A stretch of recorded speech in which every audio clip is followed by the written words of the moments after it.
వరలక్ష్మి వ్రతం చేద్దాం అనుకుంటున్నారా? 40 పూజా సామాన్లు, 10 రకాల ప్రసాదాలు, కష్టమైన సంస్కృత మంత్రాలు అవన్నీ అవసరం లేదు.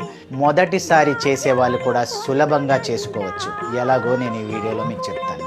ముందుగా పూజ చేసే చోటును శుభ్రం చేసుకోవాలి. తరువాత చెక్కపేటపై ఎరుపు లేదా పసుపు వస్త్రం పరిచి మండపాన్ని సిద్ధం చేసుకోవాలి. మండపం వెనుక వైపు లక్ష్మీదేవి ఫోటో ఒకటి పెట్టుకోవాలి. ఒక పళ్ళెంలో కొత్త బియ్యం పోసి దానిపై కలశాన్ని పెట్టాలి. కలశాన్ని 3 భాగాల వరకు మంచినీటితో నింపి అందులో చిటికెడు పసుపు, కొన్ని అక్షింతలు, 1 రూపాయి నాణెం, వక్క వేయాలి. కలశం చుట్టూ మామిడి ఆకులు పెట్టి పసుపు, కుంకుమ బొట్టు పెట్టిన కొబ్బరికాయని కలశంపై పెట్టాలి.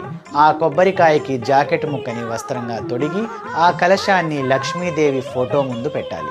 ఇప్పుడు తోరాన్ని సిద్ధం చేసుకోవాలి. ఒక దారానికి కొద్దిగా పసుపు రాసి 9 ముడులు వేయాలి. ఈ 9 ముడులను తరువాత లక్ష్మీదేవి 9 నామాలతో పూజిస్తాము. ఇప్పుడు దీపం, అగరబత్తి వెలిగించి ముందుగా గణపతిని స్మరిస్తూ ఓం గం గణపతయే నమః అనే మంత్రాన్ని 3 సార్లు జపించండి. తరువాత కుడి చేతిలో ఒక పువ్వు, కొన్ని అక్షింతలు తీసుకొని మీ కుటుంబానికి ఆరోగ్యం, ఐశ్వర్యం ప్రసాదించమని అమ్మవారిని కోరుతూ సంకల్పం తీసుకొని అమ్మవారికి సమర్పించాలి. ఇప్పుడు ఒక పువ్వుతో కలశాన్ని తాకుతూ ఓం శ్రీ వరలక్ష్మ్యై నమః ఆవాహయామి, స్థాపయామి, పూజయామి అని స్తుతిస్తూ అమ్మవారిని కలశంలోకి ఆవాహనం చేసుకోవాలి. ఆ తరువాత పసుపు, కుంకుమ, అక్షింతలు, పూలను సమర్పించి ఓం శ్రీ మహాలక్ష్మ్యై నమః అనే మంత్రాన్ని 11 సార్లు జపించాలి. తరువాత ఒక పండు, ఒక స్వీట్, మంచినీళ్ళని నైవేద్యంగా సమర్పించాలి.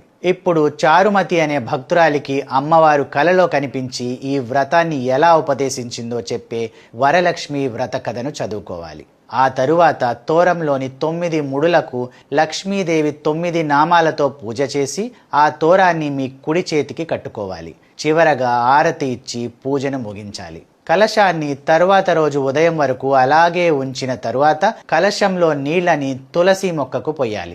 బియ్యం, కొబ్బరికాయను ప్రసాదం కోసం వాడుకోవాలి. రూపాయి నాణ్యాన్ని పూజ గదిలో పెట్టుకోవాలి. జాకెట్ ముక్కను తరువాత పూజల కోసం వాడుకోవచ్చు. లక్ష్మీదేవి అంటే కేవలం డబ్బు మాత్రమే కాదు, గుణం, జ్ఞానం, ధైర్యం, ఆరోగ్యం, శాంతి కూడా. ఆ అమ్మవారి అనుగ్రహం మీ కుటుంబానికి ఎప్పుడూ ఉండాలని మనస్ఫూర్తిగా కోరుకుంటున్నాను. ఈ వీడియోను సేవ్ చేసుకోండి. ఈ సంవత్సరం వరలక్ష్మి వ్రతం చేసుకునే ఆడపడుచులకు తప్పకుండా షేర్ చేయండి. సనాతన ధర్మం, హిందూ ఆలయాలు, సాంప్రదాయాల గురించి మరిన్ని విశేషాలు తెలుసుకోవడానికి మీ శశిధర్ దార్లాను ఫాలో అవ్వండి.